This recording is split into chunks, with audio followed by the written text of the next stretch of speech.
Hey, thanks for checking out the Notsam Wrestling YouTube channel. While you're here, make sure you like and subscribe. Today, Kayla Braxton is on Notsam Wrestling. You all know Kayla Braxton is the jack of all broadcasting trades in the WWE. She started as an NXT ring announcer and has since graduated to being the host of Talking Smack in the WWE Kickoff Show panels, a backstage correspondent for SmackDown, host of The Bump, and every conceivable thing that one can do with a microphone in the WWE. Of course, if you want to listen to this entire interview and the whole podcast, download and subscribe to Not Sam Wrestling wherever podcasts are available. Links are in the description below. And if you want to give me advice on who else I should get in the Not Sam studio or comment on anything that we talk about with Kayla here today, leave a comment below. Now let's get right to it. Kayla Braxton. Here with me in the Not Sam studio for the very first time, somebody that I've known for quite a while. I have no idea for how long, but quite a while. Ladies and gentlemen, the one and only Kayla Braxton is here. Finally, it's taken you years to invite me, and I'm just so honored it finally happened because I assume all your other guests were busy. Right? Oh, yeah, everybody. Yeah. Everybody was booked, and I was like, I need somebody right now. No, I mean, I wanted to do it in person. Yes. Especially now, right? Like, I'm so sick of doing things on Zoom. Mm-hmm. And, I mean, all schedules kind of got pushed back about a year and a half in terms of doing things in person with anybody. Yes, true. It's so nice. Yeah, we are. So now we're here, right? Now we're here. Yeah. Oh. Yeah. I do think we talked about doing something like a long time like ago. a year and a half before the ago. world Right, shut down. So right. we're picking right up where we left off here. Yeah, I feel like that happened a lot. Like, you're like, yeah, we'll get to it. And then Yep. pandemic starts, and then you start going like, okay, what was my plan like a year and a half ago? Let's see if we can get back to that. But I also feel like you have kind of come into your own in a pretty remarkable way during a fairly atypical time. Would you say that you feel that way as well? Yeah, I mean, it's been really cool. Definitely new opportunities and experiences that have kind of come up over the last year and a half. Yeah. Before the pandemic, WWE's The Bump had kind of just started. At the time, I wasn't hosting Talking Smack or kickoff shows. So all of this has kind of happened since everything went down. So we'll see if I can keep up with it now that we're all back in person. Yeah. Do you feel like, I mean, I don't think that would change anything. I don't think it would either. Yeah. Bring on more. But you like it. You like doing so much now. I love it. And I just love the, getting to be personality driven versus, backstage interviews on SmackDown. Right. It's very structured. So it's been really cool to step into that host seat. And it's interesting because, I mean, I watched an interview with you, and you said you were not a big wrestling fan before coming to WWE, but I talked to Matt Camp, and he said you're a longtime subscriber of the After Mags, and you've known this stuff for a very long time. That Matt Camp, he's just outing, blowing up my spot here. No, I came in completely blind to wrestling as a whole, obviously specifically WWE. Really quickly learned because when you work here, you hit the ground running, and you have no choice but to absorb everything, even when we're not trying to. Yeah. So, but I feel like there are people that don't. Like, I have encountered, and look, I'm like a super fan, obviously. No. So, yeah. Wait, what's the name of the show?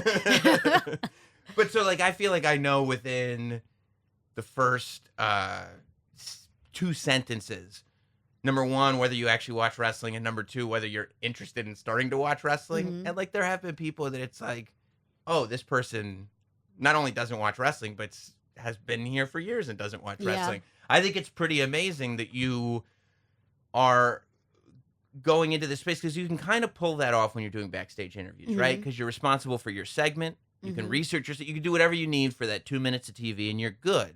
But when you're hosting The Bump, and when you're hosting Talking Smack, and things just kind of happen, you have to have that knowledge base that you can fall back on. So it's kind of amazing that, 3-4 years in, you're comfortable enough with that knowledge base that you can fall back on it. Well, maybe I'm just really good at pretending. I'm kidding.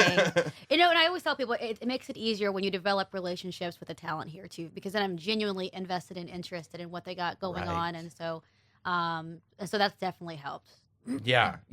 Now, is it intimidating? Because if anybody is gonna kind of call you out on not knowing your stuff, it would be Paul Heyman, right? When you find out that like and you're he does. Oh, he does. We're live, folks, and he will go ahead and expose my lack of knowledge from 1974 or whatever it is.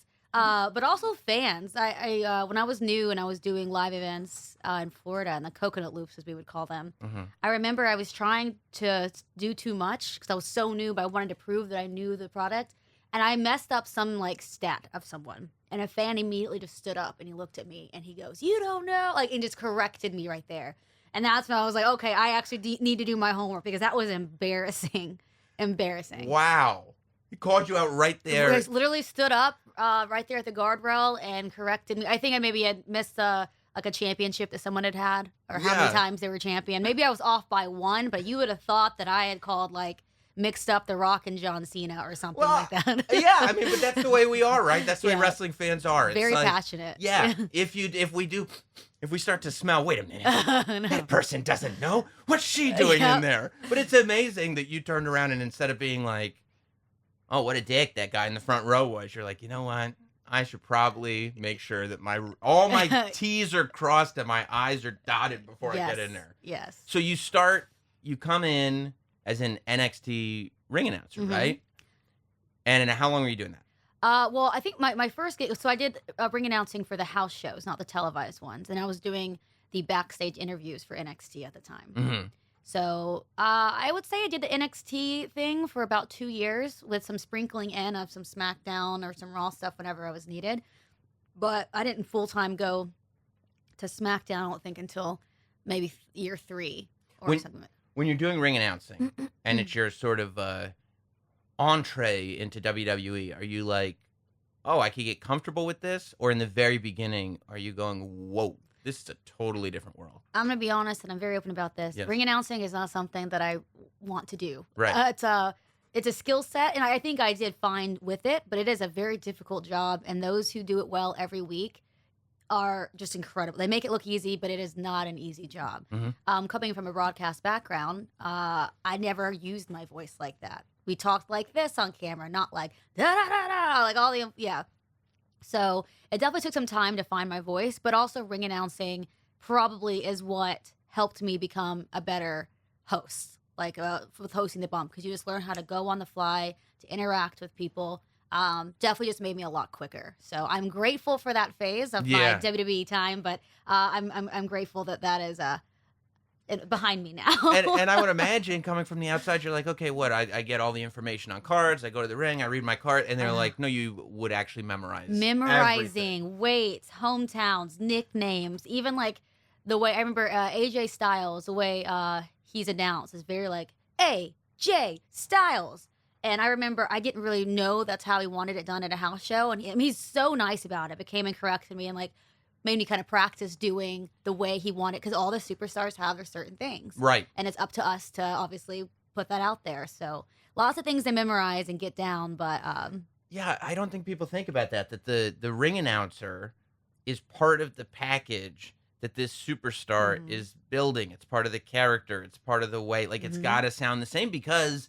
You know, I mean, you think about different entrances and announcements, and people do associate that, like, syllabic sort of their brand entrance, as their brand. And also, I mean, I feel like I'd be really intimidated because I think a lot of guys, if you mess something up, like a hometown or a weight, or even a name because you're flustered or whatever and it's difficult, they'll feel disrespected. They'll be like, 100%. You know? And that's why it's so important when we bring in new ring announcers, and we just say, before the night starts, pull aside the superstars and even just show that you are interested in knowing exactly how they want things done. That goes a long way than just messing it up. And because you've got to gain the respect of these guys and gals. Yeah. Baron Corbin was one because then he's billed from Kansas City. And I said Kansas City, Missouri. Now that's correct, but that's not how he wants it done. And he was cool about it, but he kind of came over the rope. Looked at me and goes, "It's not Missouri," or just something. I was like, oh, "I'm so sorry." which is awesome for Corbin though, because he can yell at you but still be in character, but get to yell at you. Exactly. So, when did you feel like, you know, being in WWE that you're like, okay, I get this. Like I get, like you came in like a sheep, right? Yeah. Like you just like a lamb, I should say, right? Like you know what wrestling is. Mhm. You're aware of the product, obviously, but it's a really complicated thing. It's a really complicated business. So when did you feel like, okay, I get what WWE is, and I get where I fit in here? Mhm. It probably was. I had already been here for a couple of years before I think I felt that way. Mm-hmm. Also, when you go from brand to brand, and the atmosphere is different from NXT to Raw to SmackDown, and so I had the chance to work with all of them, and then kind of understood the lay of the land and how things work here. So, I mean, honestly, at the top of the beginning of the pandemic was oddly how when I started feeling and getting my groove. So, yeah, Wow. not too long ago. Wow. And I mean, has it made a difference for you? Like, you haven't, at the time we're taping this, you haven't hosted a pre-show in an arena with With fans in it, fans, right? yeah. I mean, WrestleMania, I guess, That's true. But That- no, you're right. right? But like you haven't sat at the table, in the midst of everything with people walking up behind you and trying to get on camera and everything. It's going to be a totally new animal, right? Yeah, absolutely. I haven't really thought about that, so thanks. I'm not nervous now. I'm excited though. When Renee Young used to host them, and after her Charlie Caruso, it was cool to just sit back and watch the interactions with the fans at the table. Like I remember sitting there thinking, man, I mean, I think it'd be really cool to get to do that. So now we do. Yeah. Starting Money in the Bank. Right? Starting at Money in the Bank. Yeah. It's a cool thing. So it's interesting though that you go, like, you kind of made it clear that ring announcing was not how you saw your long-term Mhm. career going, because you're not a ring announcer, right? Mhm. Like, you're a broadcaster. Mhm. But that can go one of two ways. I think a lot of people, they get to a spot, and whether it's WWE or whether it's wrestling or whether it's whatever, and they're like, I didn't see myself doing this thing in this company, Mhm. but I'm doing something, Yeah. right? It's a huge risk to kind of put out there, no, I know I'm doing a thing. And like, you got to a point where you were at the top, you were on NXT TV and you were Mhm. doing takeovers and stuff like that. And you go, well, this isn't what I want to be doing. I want to be doing something else. It can go one of two ways. That can Mhm. either be really successful and you can do what you want to do and it can be great, or it can backfire, backfire, right? It's your spot's gone. I had a conversation with Michael Cole around the time of one of my last takeovers, and I said, I definitely enjoy what I'm doing, the ring announcer spot. I mean, it was really cool, but I was very clear that I wanted to be able to have more opportunities that allowed more creative freedom. Mm-hmm. So I always let him know in the most respectful way possible, this isn't the path that I want, and I will do this. That will be the best ring announcer I can be for you. But if these other opportunities open up, I would like to also explore those. So I think just having that attitude and mentality and being open about it was what opened doors. Oh yeah, we remember Kayla said she wanted to host something. Well, let's throw her in this. So. Right. And and you just kind of have to trust the process at Yep. that point, right? Not be like, hey, I'm too good for this. Oh, I don't want yeah. to do that. It's like, I'll do, if this is what you want me to do, Yep. I'm good. Like, Yep. I'll do it. I think I could be an asset over here. Yep. Exactly. Yeah, I think that's a pretty smart way to do it. When you got what you wanted or started to move in that direction, are you the type of person that goes like, oh man, this is kind of intimidating, I have to prove it now? Or are you self-assured enough to go like, yep, I wanted this because I know I'm going to be good here? Even doing the bump, it took me some time to not just feel so nervous and anxious because it's a new product. Right. They put their faith in me to host it. At this time, I hadn't hosted anything for this company, so it's not like they had seen my host work yet. So I just felt there was a lot of pressure. And then even moving on, I remember when I was told that I was going to do Talking Smack and hosting kickoff panels, and Cole was so just like, yeah, you got this. I mean, not even like, he just had so much confidence and faith. So it just made me feel a lot more at ease. Yeah. And like kickoff shows, I still get it's nerve wracking. I know. Yeah, I know. It's nerve wracking. But I think because I've seen the faith people put into me over the last several months, and I've gotten into my groove, and I think I've developed a personality that people know what they're going to get when they see me, to the point where I feel like I get to show more of my personality backstage interviews and not, just be, not saying stiff, but you know what I mean? Like getting to have, again, the last few months, I think getting into the groove, brand new. I mean, I think that like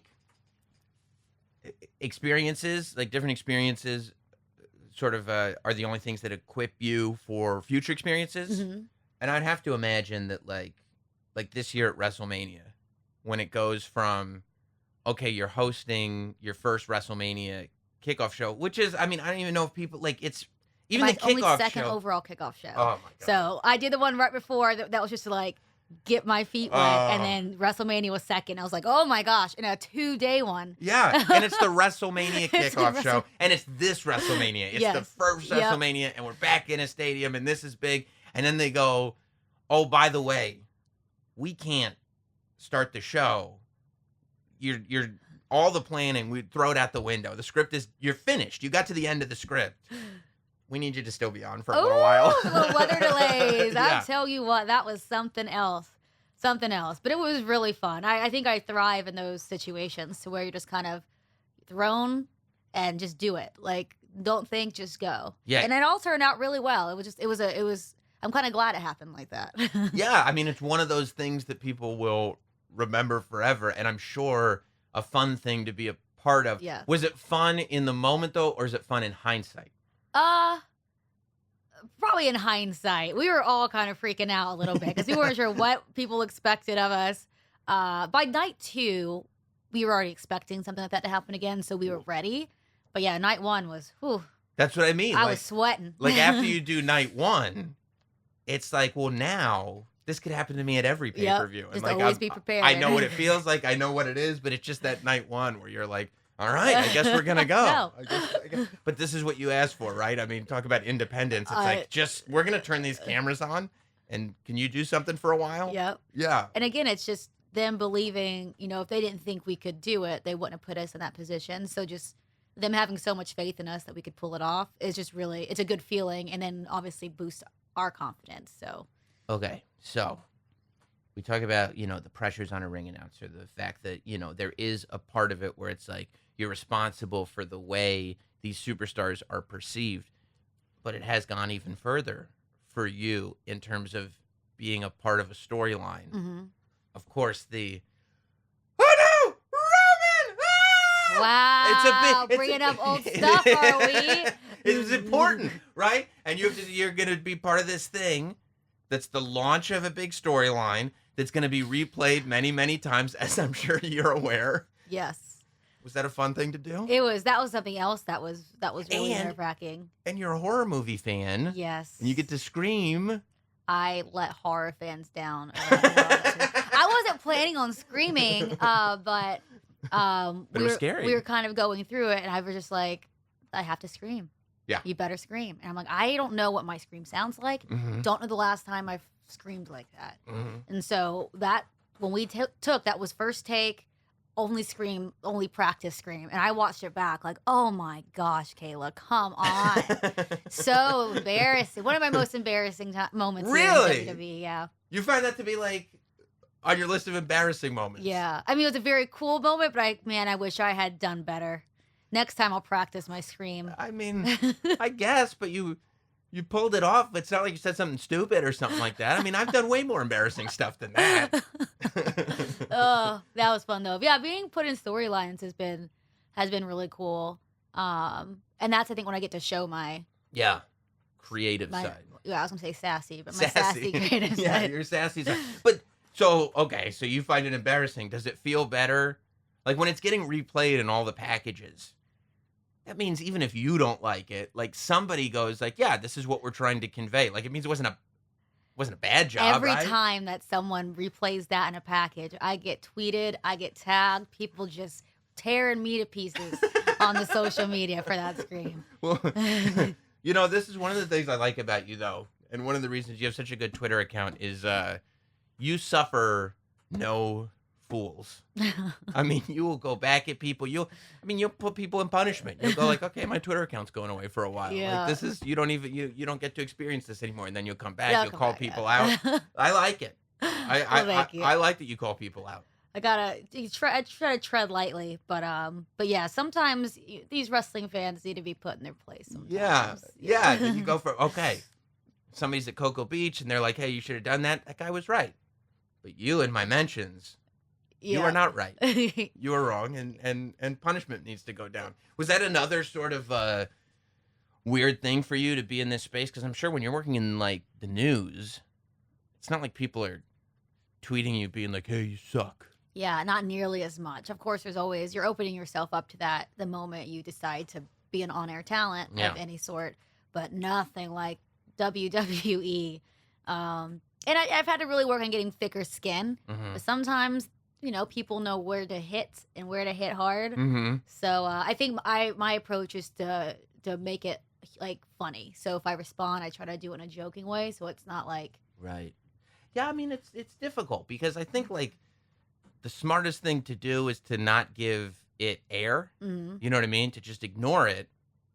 But like that's a lot easier said than done. a lot easier said. I know. I love when people say, "Just ignore them." I'm like, all right, bro. Yeah, let me see your ad mentions. Let me see what you're Let me get dealing my with. burner accounts going. I'm coming after you. Yeah, something's gonna happen because it is like one of those things that I'm sure you don't get it in person. I never do. Never. Like the same person who's saying that horrible thing on Twitter will be first in line to get an autograph. Right. So, although I really respect, like, I was, I think it was like SummerSlam in Canada, I want to say.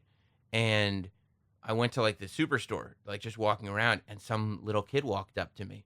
He was like, "Are you Sam Roberts?" I was like, "Yeah, nice to meet you." And he was like, "Okay, I have 2 things to say to you." I was like, "Oh, cool. What's that?" And he was like, "You need a haircut and to do better commentary." I was like, well, there's some respect for the face-to-face. I really did. I was like, that's funny. he was like 8. I was like, good for you. I don't know. If I'd be like, so a celebrity, you guys like going up to them and saying something, I couldn't do it. Yeah. So you weren't a wrestling fan necessarily growing up. No. What were you a fan of growing up? Big basketball fan growing up. I wanted to play for the WNBA, but I never hit 5 feet.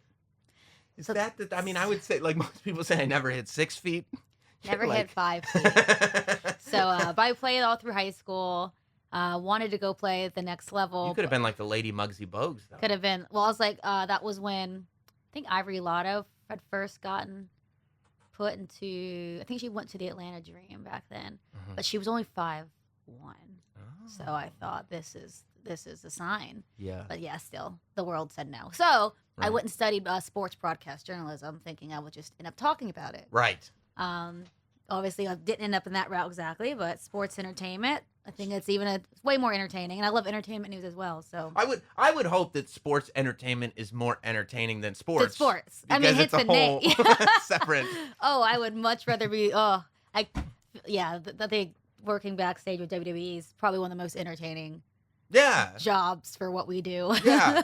So yeah, I mean, I'm assuming that entertainment journalism on some level must have appealed to you too, and this was a meshing of the two worlds. Well, my first job out of college wasn't in sports, but it was as a entertainment travel host for the local NBC affiliate in Orlando. Had a show called Orlando My Way, and my job was to just travel around Central Florida, eating at all the cool restaurants, going to theme parks, going to surf school, whatever, and doing pieces on it. That's like awesome. The dream job. Yeah, that's one of those jobs that like everybody watches, going like, okay, I want to have a job like that, and I'm like, that's not a job that you want. It was a real job. Did it for 2 years, but it was really cool that WWE came about because I can bring in a lot of that, and that's when Cole hired me. He said, "I saw all your stuff with Orlando My Way, and that's what we want to see from you here." And I was like, "Great!" So, and I've gotten to do some pieces like on the bump, kind of like that as well, where it's just entertainment driven. So yeah, I want to do more. Do you miss going out and doing stuff all the time, or do you like that? You know, you're a studio person more now. I loved it. I would totally do it again. Maybe there's opportunities down the line here that there's some kind of, now that we're back on the road and going to all these cities, kind of creating a little travel show type thing on the road with our superstars. So yeah, definitely something I want out there in the world. Yeah, if anybody's listening. They let like Kathy Kelly like skydive with the Iconics. She or something did, like that. yeah. Something She did crazy. some cool stuff with WWE now. So yeah, that kind of thing I would like to somehow get brought back. That's one of those. That's another one of those things, though. It's like what I'd like to do is a travel show with WWE where I am on WWE and I get to travel the world and do cool stuff with the superstars. And like, yeah, it takes a unique person to actually pull off that pitch because Yeah, how about you and everybody want to do Everybody know. that? But luckily, I feel like the bump is a place for that, like having a segment that's put into our show from being on the road. And since I'm on the road every week, I think pieces like that could get shot and then put into the show. Now, yeah, so like with the bump, do you worry at all that people are going to be like, well, no, now you host the pre-show, so somebody else is going to host the bump? Like, it sounds like you don't want to.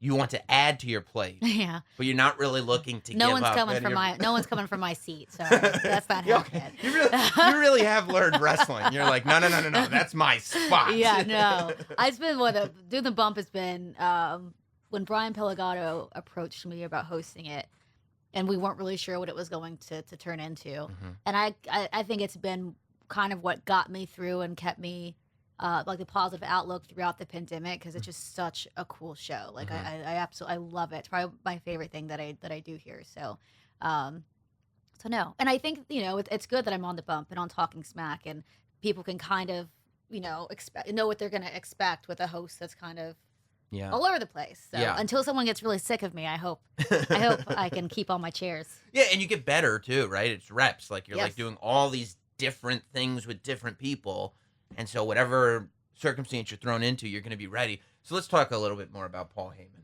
Oh, okay. because I mean, I love me some Paul Heyman, but I also have been across a microphone with Paul Heyman more than Mhm. once, and it's because he sets the pace. It becomes something where you're like, okay, we're traveling at a different rate now, Yeah. right? We're sped up, and it's like you're a really good driver, right? But now you're on a NASCAR track, Yeah. and it's like I've never taken these Yeah. turns at 70 miles per hour, and I have to keep going. Like this is the level that I Mhm. have to keep up with. When you first find out that Paul Heyman is gonna be your co-host on Talking Smack, is this like, oh, this is gonna be amazing? Oh, this is gonna be interesting? Like, how are we feeling? Well, I think at that time, because I'd already gone through like 4 co-hosts at that point. Were they all? I'm assuming they were all quitting because they were like, I can't work with Kayla. That was it. You know what? Now that I think about it, Yeah. I don't think I didn't know Paul very well prior to being told he was going to be my co-host. Uh-huh. But one thing that I realized, like, wow, they're putting Paul Heyman next to me on the show. They must really care about this show, because we could say a lot about Mr. Heyman, but he is brilliant, and I've become a much better host because of him. Like, being able to like go back and forth with him, my quick wit has gone up here. Right. So yeah, he's kept me very sharp. Yeah, and it's one of those things where Talking Smack kind of went back to being one of those shows that the clips were like essential Yeah, viewing. he's Like driving storylines every and- week, it yep. was like, you got to, this promo happened on Talking Smack, or this conversation between this Mhm. person and that person. And I mean, yeah, and even look at this tension between Paul Heyman and Kayla Braxton. I know. This is fantastic. I know, and I've loved it. It obviously took some time to understand how he hosts, and Mhm. because I would always say it, I don't have a co-host on this show, like a co-host, and I always joke with him on air. I'm like, you need to go to improv class and know what yes and is. I said I Oh, can't yeah. get through the top. I have traffic and like things I need to hit throughout the show, and I ask him, so what did you think about this? He's like, I don't care. Like I couldn't like talk, but it was funny because then I of course had to. But you also know he was just doing that Oh, of course. because he he was doing that to you. He- 100%. Yeah. 100%. But it was, it's not like having a co-host. You can like go back and forth and talk about things that happened on the show. So, yeah, that he's one of a kind, but definitely helped me big time. Yes, and now you got McAfee on there with you. I know. Man, he's funny. He's someone I would like to potentially do more stuff with. Mhm. And that was our first time. He got thrown on to Talking Smack 3 weeks ago. Mhm. And that was our first time ever working together. And so it's always kind of, when you get thrown a new co-host you've never worked with before, it's like, how do we, it's a risk to see if we Sure. can like vibe off of each other. But he's another one who's just so good and so quick. I love with Pat that like I feel like it happened a little bit with like it's happening a little bit less with every gig, but it definitely happened on the pre-shows. Mhm. And then it definitely happened when he got in the ring. And then it happened but a little bit less. And then a little bit less when he got to commentary. And now I feel like people trust when it's on Talking Smack. But the thing that happens is like there's just something about him where at first everybody's like, who the hell is this guy? Why is he acting like that? He's an idiot. And then you just give him a chance. Yep. And you're like, oh, I think I love him. I think he's great. It's crazy how quickly he just got it. Yeah. Like, just got it. I love listening to him on commentary. Yeah. Yeah. And with you on Talking Smack. Yeah. Hey, yeah, we've had some fun. Yeah. His little dance moves can get a little better, but we kind of. You should be careful. He'll be sitting on the back of your head. I know. My eventually. gosh. So when as you look into like what's happening now in WWE, are there things that you want to do other than a travel show? Obviously? Like, are there goals that you have or things that you want to do, or are you more sort of, I'm just going to keep getting better at what I'm doing and like pay attention to opportunities as they open themselves up? Definitely. I mean, I think I'm in a good spot right now. Yeah. Podcasting has been something that I've thought about. I don't know what, but I like the idea of a podcast. I can just steal some tricks from That you. could actually be the name of the show. I don't know what about what. I don't know Like what that- about what. I would listen to that Would show. you? Yeah. And every week you come on, you're like, I didn't know about this, but I just watched this documentary. I don't know what about what, but There you go. See, Yeah. you can be my producer. yeah, yeah. So yeah, I think just kind of still branching off, and I was actually working on a concept before everything shut down. Very Between Two Ferns meets like I don't even know, just a really just a comedy piece. I kind of feel like you also are like, and then I could be mean to people. And I mean that's kind of why. Yeah. But like there was no talk about wrestling, because that's another thing with hosting all these shows. I'm talking about the same. I was doing the Braxton Beat for a while during the pandemic, and I'm like, I'm hosting 3 different shows a week, all with the same guests, talking about the same things. Let's switch it up. They know this is their superstar. They know what championship they're holding. Blah blah blah. Let's not talk about that at all. So, but yeah, just more hosting stuff. I guess is the answer. Yeah, just if there's any other opportunity. I always think it's so like crazy when I think about it that this is a job, to talk. I know. Like especially about things that people are doing that they're like, oh, you're really good at that thing. In fact, you're so good, you've made it so that I can make a living just talking about what you do. But you're right. I mean, there's just more people are like, oh, I'd like to hear Kayla talk about this. And you're like, all right, well, I'd like to talk about this. Yeah, So I there we think go. we can make that work. Yeah. Yeah. So you're a horror movie fan as well. I am. I'm a horror movie fan. Is this something that you've been a fan of forever, or did you kind of fall into it at some place? Yeah. I mean, it's from my earliest memories, because my mom and older sister were big horror movie fans. So I was watching movies I probably shouldn't have been watching at my age. Even from like the It franchise before it was like a movie. That was my introduction into horror. Like the TV, Tim Curry. Yes. Yeah. And then I mean, I watch a horror movie every night. Every night. I download all their, I have Shudder and all the Yeah. streaming service, and I just, every night. I'm going to be the first one at theater for a new horror movie, even if it's got horrible reviews. I just love my apartment is decked out in horror movie posters. Wow, you're the real deal. Look at you. I do love it. So I guess as a horror movie fan myself, when The Fiend came out, right? And he started doing all this weird non-wrestling. My favorite character we've ever had on, my absolute favorite, chills. Yeah. And when he died and came back, I'm like, have you guys never seen Friday the 13th? Why is this so confusing to people? I know. Yeah.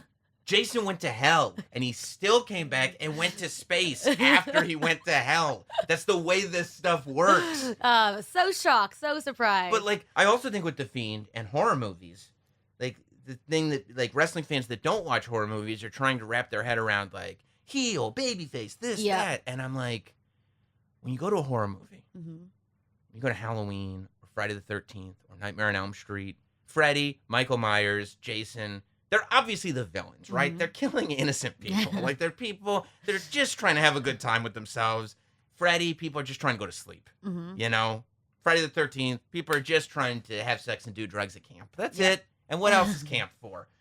And they're killing them. But even though they're the villain, number one, they're the reason that you're going to see the movie.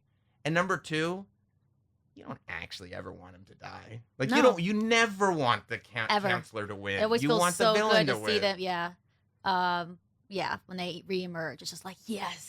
Right. Because when it ends, it's over. Right. And like you don't want. I think I saw you tweet it. I've been watching the new The Fear Street. Have you caught up on? Loved it. I'm up. Yeah, I watched the 1978. rhythm? Yeah, 1978. I thought was even better than 1984. Oh, 100%. Yeah. So I'm excited about Friday for the third and final one, right? 1666. Is the 16 going all the All way the way back. But I don't ever want this witch to go away. Right. Yeah, and I would like for me with those movies, like Fear Street 1984 started, and I was like, oh, this is like fun. It's kind of kitschy. Like it felt because like it's based on R.L. Stein. Yep. So I was like, I was like, I started to feel like, okay, it feels like maybe this is made for teenage girls, which I don't have a problem with. Like the I'll way watch. it started, I'm with you. It started out like that. Right. and Like then- I watch Cruel Summer. So I'm not Oh, like that's great. not a negative. But I'm like, okay, this might be one of those things that I like that's really made for teenage girls. And then when you start to see the gore and the kills, it's like, oh, Like this is like it's for me too. next level. They do. Yeah. There's some crazy gore. Yeah, and the sandwich cutter. I'm like, Oh wow, that poor girl. and yeah, I love that. Like, I love when movies do stuff like that. When you spend the whole movie getting to know a character, and at the very end they shove her head Yep. into a deli slicer. I'm like, that's balls. That's what it needs to be versus like, oh, happy ending for everyone. No, Yeah. everyone needs to like the sisters and the last one. Yeah. I'm glad the older sister. I mean, I liked her, but I'm glad she died. Me too. Otherwise, it'd have been too like Yeah. Oh, everything's okay. everything's Yeah. okay. There's Yeah. just a bunch of killers coming after us. And I kind of like that as you're watching this trilogy, since it's going backwards, the spirit of it is no, the witch is going to keep coming back. yeah. And Oh you're yeah. like, so I'm pretty sure that we're not going to. I hope we don't get back to 1984 and they solve the problem. No. Like that town is not. They're fucked. Yeah. like Pennywise is going to keep coming Yep. back. There's no way you can convince me Oh, I'd be so sad. that it's not.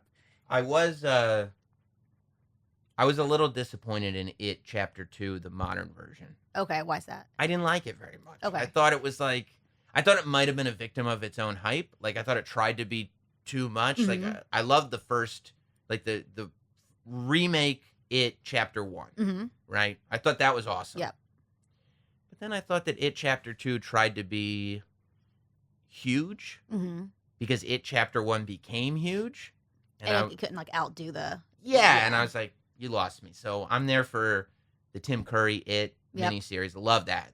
And It Chapter 1. But not so much. I probably won't turn that Chapter 2 on. Yeah. I'll probably be like, I'm good. I feel like I went to the theater and watched it. Yeah. But I may have been drunk.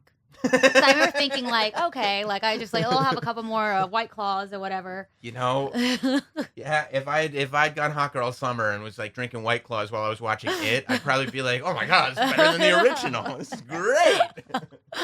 So is It your favorite horror franchise? I mean, it's only 3 movies, really. Yeah. If you include the TV miniseries. I think it's just the one that got me into it. It was It, and then the Chucky movies, which is funny. Oh, yeah. They're funny to watch as an adult because I remember being so scared. I didn't have baby dolls. Like I would refuse to have dolls my entire childhood because of Chucky. Yeah. And then Child's Play, the remake or whatever came out a couple of years ago, and I'm Mhm. sitting there like, come on, With, like- this is what ruined my childhood. Yeah, where like Chucky is now like controlling Ubers and stuff like that. Oh, yeah.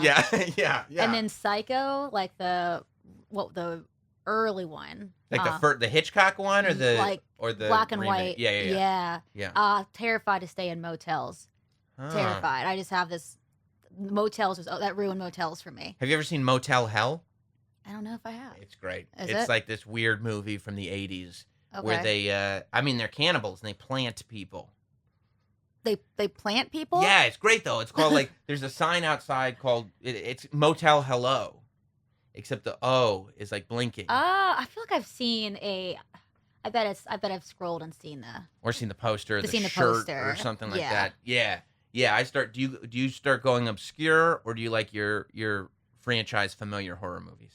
Cuz I start going real weird. Yeah, I think I'm probably on the more familiar side. I lately have been trying to. I have a friend we text back and forth from like 70s and 80s horror movies, so Yeah. I'm trying to get in there. Yeah, like Chopping Mall is on Shudder. Shopping Mall. I haven't seen it, but Chopping Mall is great. I've seen it come through. Yeah, Chopping Mall. They kids get locked in the mall, and there's these security robots Okay. that they've just like they're futuristic. It's in the 80s, so it's like futuristic security robots, but they run amok, and they start running around the mall trying to kill the kids that are locked in, and like the kids have to escape these security Oh. robots in a mall. I love that. Yeah. Did you see Nicolas Cage's new movie? What was it? Mandy? No. Did you see Mandy? I keep getting told to watch Mandy. It's but wild. But I was told, I was told you might need to have a glass of wine or two. I mean, maybe LSD. Or Yeah. or something a little stronger. Yeah. Oh, what was his new movie? It just came out. It was in like the arcade, and he had to kill all of these. I know what movie you're talking about. I didn't see it. Oh, I recommend it. I loved it. I cannot think of the name of it right now. He didn't have one line in the entire movie. Really? He did not speak once, but it was so good. I love that Nicolas Cage has made this like he's leaned into the odd turn. Yeah, and he kills it. Yeah. I think he's great. I think he's really, really good. So okay. So then, what's your go-to franchise that you're like, okay, it's late at night, I'm going to bed, let me put on this movie. Just like any kind of movie or horror still? Horror. Putting it on this movie and going to bed? You don't do that? I mean, I wake up at 9 a.m. and start a horror movie. Awesome. But then I'll watch it. I know my old house when I used to live in Orlando was this old bungalow, and it was always dark. So I could sit there and like be creeped out. And we had a hurricane in Tampa last week, and I was hoping it would be really bad because I was like, I have all these movies queued up. I'm going to like watch all these horror movies and get scared, but it sprinkled. That's great, though. You're sitting there going, like, I'm going to have a mimosa and watch Halloween 3 Season of the Witch. Yeah. Yeah. Yeah, I don't know. That's always a hard question for me. I'm trying to think what posters I have on my wall. Yeah. I mean, I always love Halloween, which excited that we're on the... I'm glad you brought up Halloween. Because I have a question for you. Uh-oh. And I did this on my YouTube show. Okay. There are 5 different Halloween universes within the franchise. Are you about to quiz me on them? No. I'm not quizzing you. No. No, this isn't like, oh, you like that movie? Prove it. You are a fraud. Yeah. No. I would just want your opinion on it, right? So, all right. One timeline is Halloween 1, 2, 4, 5, 6. One timeline is Halloween 3 by itself. No Michael Myers, no nothing. One timeline is Halloween 1, 2, H2O, Resurrection. One timeline is Rob Zombie's Halloween 1 and 2. And then another timeline is Halloween 1, and then the remake, the Danny McBride remake, and then Halloween Kills, which will be out in October. So, do you think that deeply about these things? I don't actually. I'm actually kind of regretting this whole conversation because I don't feel like I'm as big of a horror fan as I make myself out to be. No. I think the fact that you're like, I'm following you. Just the fact that you can follow me on this stuff. Do you like the Saw movies? Or is it too much? You love that? I like the gore. I just watched Spiral. Yes. Which was... I have not seen Spiral yet. But I'm not gonna spoil anything. I was a little weary of having Samuel Jackson and Chris Rock. Right? Yeah. Yep. I was like, how is this gonna work with these two guys as leads? And I'm not gonna say anything, but I could have done with someone else besides Chris Rock in that. Whoa. In that role. It just takes me out of it, you know? Yeah, because you love Chris Rock or you know him from comedy. It's just more the comedy thing. Yeah. And I hate, one of my biggest pet peeves of horror movies are when they try to be funny. Key and Peele kind of, their first was Get Out. Get Out. And there were some comedy elements in it, and I know they're comedians, or he's a comedian, but I just didn't appreciate it. So you didn't really like Get Out? I didn't. I liked Us. Us, that was great. But yeah, Get Out, I didn't love it. I wanted to love it. It's because they threw comedy in it. And you can't remove me from that scared space. What about like the cheesy comedy? Like, so do you like when Freddy Krueger starts like dropping one-liners, or that's annoying? Or you like that? And that's expected, I feel like. Yes. I feel like it's a different kind of, yes. like Scream movies, you know, like it's. Right. Are you excited there's a new Scream movie coming up? So excited. I was hoping Courtney Cox wasn't going to come back. Wasn't going to come back. So that I could take that role. Gail Weathers over here. That's true. I heard there's a big horror franchise looking for a just a random news reporter. Person. I'll take it. Yeah. They're like, Gail Weathers? You're like, yeah, I'm Gail Weathers. Yep. Yes, I am. You're like, I'm Gail Weathers. That's who I am. Yeah. You see Dewey over here? Yeah, that's my dude. Yeah. I'm excited about that. Have you met David Arquette?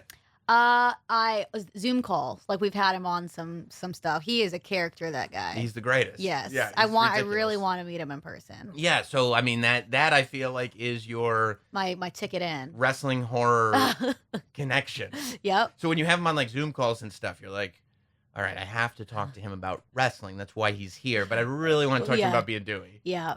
So we had him on. We did that that wild Zoom thing to where we started with a few people and then had them call their biggest celebrity And like I think that's when I met RJ City for the first time. Was on that call. I was like, who is this goofball? And now I know. Yeah, that was RJ City's breakout. Yeah, there we go. Yeah, I remember because I was on that. Oh yeah. And I started to get the same way I get at parties where I'm like, there's too many people here. I'm gonna just sit here quietly. I don't want to be here. That was fun though. That was a fun little project. Yeah, and RJ City got over. Now he's like, he got his own sweatshirt. Listen, I joke a lot about that guy. We go back and forth often, but I find him very funny. Please scrap this from this interview. I think he's really unique, and I like his style a lot, and I want to see him do more stuff on our side. I think he's a cool dude. Well, yeah, I mean, I think that's kind of what's cool about what's happening with the digital space in WWE. Is like you can try kind of weird things like that. Yep. Like, who's RJ City? Has he wrestled here before? No, he's the guy we met on Zoom. Yep. He's a wrestler. Yep. But no, we met him at this Zoom thing. He was pretty funny. So now we just have him be funny. That's great. Like the non-traditional sense of or being a broadcaster, on-air talent. Like we don't all have to be like this. Yeah. No. And the internet kind of allows this stuff to find a home as well. Mm-hmm. In going back, because Matt Camp also told me that you were talking about watching like the first In Your House or whatever, and in preparation for all this stuff. Because you do so much stuff. And so much of the stuff on the bump is like, hey, it's NWO week. It's this week. It's that week. Like, you do have to get to a place where you're pretty well versed, not just in the current product, but overarching. Is there anything that you've watched that you've been like, oh, that's pretty badass. I kind of wish I watched that as a kid. I mean, honestly, any old clips that get thrown up, I'm like, I do wish I grew up being even listening to Matt Camp. And there's times we're getting ready for a show and I don't know half the, a lot of the stuff because his fandom goes so far back, and he typically is my encyclopedia in my helpline. But I can't think of anything specifically. But anytime we roll back some of those old clips or the documentaries come out on WWE.com, I'm like, man, it's hard to catch up. It's hard to go from all the way. Like, there's so much stuff. It's overwhelming. It's overwhelming. And even if I sit there and I watch the network or Peacock for hours, I'm like, I don't feel like I'm even scraping the surface of this stuff. So. Yeah. It's one of those things where I'm sure. I mean, I've seen everything, but like, if I hadn't seen everything, I'd be like, I don't even know where to begin with this stuff. Like, at all. Because I feel like I'd be like, I'm watching Bash at the Beach '94, and somebody would call and be like, why? And I go, oh, did I waste 2 hours? Like, there's so much to watch. I don't know. But it is cool. And seeing the old school guys who now are working backstage, like a big Michael Hayes fan. One of my favorite people in this company. Oh, yeah. I saw you dressed up as a Freebird. I got so excited. I did. Yeah, I thought it was awesome. But going back and watching clips from these guys when they were in their prime and like knowing them now, it's so cool. Yeah. Yeah, and I would have to imagine that, like, Michael P.S. Hayes has got to love the fact that somebody that's in your position has this point of reference that like you go back and you do your history and then you appreciate it, right? You get it, and you come to him and be like, let's talk about the Freebirds for a while. And he's like, yeah, it's a great idea. Oh, he loved it. He was so happy to get to talk about the good old days. Yeah. Well, man, I mean, is there anything outside of wrestling that you want to do, or do you feel like you're a wrestling person now? People have asked me this. I would like, my ideal situation is to always work here, as long as they want me to have a job. In my studio? In this studio, if you are hiring. Sure. I can bring snacks. Yeah, I mean, can you babysit too? Children typically don't love me. Yours is adorable, though. You saw she didn't want me to see her room, or her shoes, but we're getting there. I think it'd be really cool to be tied to this company because it's just so like widespread. I mean, so mainstream, and I feel like it's just getting more and more mainstream. And then in addition to here, it'd be cool to kind of cross over and maybe do some entertainment style news. I mean, I do love the extra and e-news and all that kind of thing. So. Yeah. Damn, you're trying to take everyone's job. I want to Renee be the Young's only spot host. And then Maria Menounos' spot. Maria Menounos is like the goals. That woman has created a little empire for herself. She's amazing. She's amazing. So talented. And she's so sweet. She's got a couple of matches under her belt. I know. Wrestled at WrestleMania.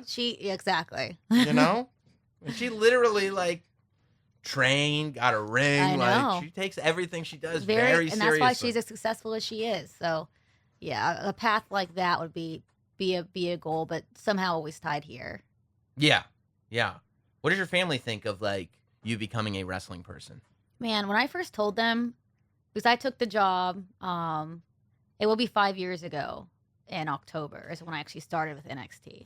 You know, it's crazy for me to think that it's only been that long. Yeah. Like, I don't know if you feel like, I can't believe it's already been 5 years, but I think that a lot of people watching, because it's amazing how much you've done in a pretty short period of time. And I think that people watching are like, Kayla's just been here forever. You know? It feels that way sometimes. What was the question? What my family think. Yeah. Yeah, so when I first told them I was going to work for WWE, and they don't know anything about WWE either. They assumed I was calling to tell them I was going to be a ring girl. Oh, like with the cards. Yeah. Yes, and my mom was like, I can't believe you're throwing away your 4-year education. In 1993, Raw did have ring girls. Oh, really? In the very beginning of Monday Night Raw in the Manhattan Center, they had ring girls. Yeah, and they had like girls in bathing suits that would come out, and then kind of as a goof, they would also have like, you know, heavier set women come out with cards and everything. But that was a thing that existed for a very short period of time. Very short period of time. Yeah. But, yeah. Again, no, I mean that's phenomenal for those who can do it, but I like to eat pizza and burgers. I can't be walking around in a bikini all the time. I mean, look. Can't even ring announce, let alone hold the signs up and everything. You have you're like Taken. You have a particular set of skills. There we go. I know, don't extend beyond that. But I think over the last few years, I think they think it's cool now because there's all these closet wrestling fans who are like, your daughter's Kayla Braxton. Yeah. So they feel cool. And look, and the trading cards came out and video games and stuff that like I'm an actual person that's doing something. I think they feel a sense of pride now. Yeah. They don't watch it at all. They don't watch you? They do not watch it. They've come to a couple of shows, but no, they don't watch it. Why? You're on it I know. so much. Well, they have like 8 kids at home. They've got to be running around. Yeah. But my little siblings even, my little brothers had the video game. And I was like, wow, I'm finally going to be the cool big sister because I work for this company. Mm-hmm. And this was a couple of years ago. And I said, so am I now like the coolest sister? And they looked at me. Are you on the video game? And I said, no. They said, then no. Just like that. I'm like, well, okay. But yeah, I mean, it's important to have goals. You're working on it. We're working on it. Like, ultimately, you want to do enough that your siblings will think you're the coolest sister. Yes. I mean, who is the coolest sister then? I mean, I know there's a bunch of you, but it's got to be me. It has to be. I think they're trying to keep me humble. Yeah, that's good. That's good, and it gives you something to strive for. Exactly. Throughout this whole thing, man. So, like, do you talk about work with your family? I mean, if they don't really watch, I would imagine that it would be tough to explain a lot of stuff. Yeah. Right? It's, if anything, we talk about my travel schedule, but I don't talk about, I don't think I've ever seen an episode of The Bump. Wow. I don't even know if they know that I have a show called The Bump. I don't know. They definitely don't know about all the things they don't know. And it's fine. It's not, again, a lack of support. They just have, all these group 15 brothers and sisters. It's just a lot of people to have to handle. I mean, for God's sake, your face is on Peacock. Your face. It's multiple shows. It's just your face is there. I know. I'm sure if I called them and told them to go, they would do it. But you don't even have to watch the shows. Just turn on Peacock. I know. Just take a picture of the my menu. Picture. Yeah, that's it. The name Kayla Braxton. Mm-hmm. Did you come up with Braxton? And is it in an ode to the Braxton family, Tony Braxton? No. So, when they asked, I know, when they asked me to come up with a list of names, and the story goes for almost everyone, I just said I wanted to keep my initials because this sounds, but when I autograph things, I've the K and the B has kind of already been like a staple. Mm-hmm. So I gave them a list of B names. Mm-hmm. They chose none of them. I still don't know where they pulled Braxton from. However, a lot of people do think that has some they think I'm related to the Braxton family because we can kind of see it, right? Yeah. I don't know. I should ask that question. I mean, I love it. I think it's maybe there is a Braxton family fan. Maybe somebody loves Tony Braxton. Maybe big Tony Braxton fan. Because I did I got excited when I was like, okay, when Malcolm Bivens showed up, I was like, we got a Braxton and a Bivens in WWE. This is amazing. And he said that he doesn't think that anybody knows where he got the name, Michael Bivens is in Boyz II Men. He doesn't. Bivens is his name, and he was like, I don't think anybody knows. So. Oh, Malcolm. He's another great one. Yeah. Well, Kayla Braxton from the Braxton family. I'm excited for you. I appreciate you coming out. It seems like everything's coming up, Kayla. Are you happy to be back to traveling? I mean, so the bump shoots in Stanford. Mm-hmm. You live in Florida. Mm-hmm. WWE is Wherever back on the yeah. road. Yeah, I mean, they're going to the UK, for God's sake. I know. They're everywhere. They're global again.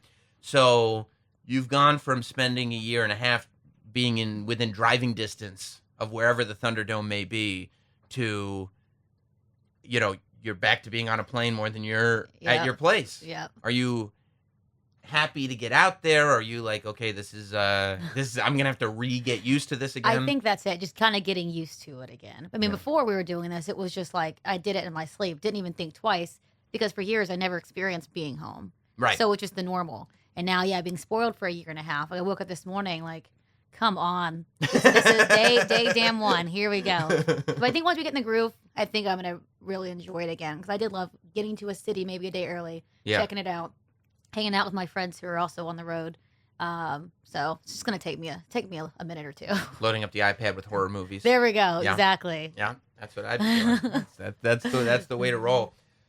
Well, Kayla, I mean, is there any direction specifically that you want to send people in? I mean, obviously you're on Peacock on the bump. Mm-hmm. You're on Peacock on Talking Smack. Mm-hmm. You're on Fox on SmackDown. There we go. You're on the bump's also on YouTube and Facebook. He gets 1 million and 2 million and 3 million and 10 million views.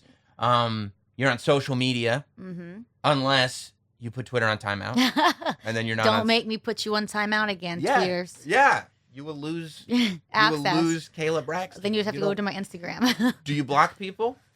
I got really good at the really bad ones, the offensive ones. Mm-hmm. I just I report people. I think it's more satisfying to get their accounts taken down. And if they're listening, they know exactly who they are. I got quite a few accounts suspended. You did. Good for you. Yeah. Yeah. Put them up like trophies. That's right. Yeah. Don't come at me, bro. Yeah, you will lose. You will lose every time. Well, that's awesome. Good for you. That's exactly what you should be doing. Yes. And I appreciate you coming and hanging out. I'm just so honored I finally got to do the show. Anytime. I would like to do it more times than Matt Camp. So Matt Camp lives in that corner. He told me about that. So he gets exiled to the corner, and I get to be at the. I mean, look, theoretically, if you're going to be coming and doing the bump, we could technically do this every week. We are on the way to Stanford. That's true. So... Very easy little drop through. So then we'll have to do this again. I would love that. We will do it again. We'll talk about everything. It'll be great. Perfect. But this was a great first time. So thank you. Thank you very much, Kayla Braxton. Thank you. My pleasure.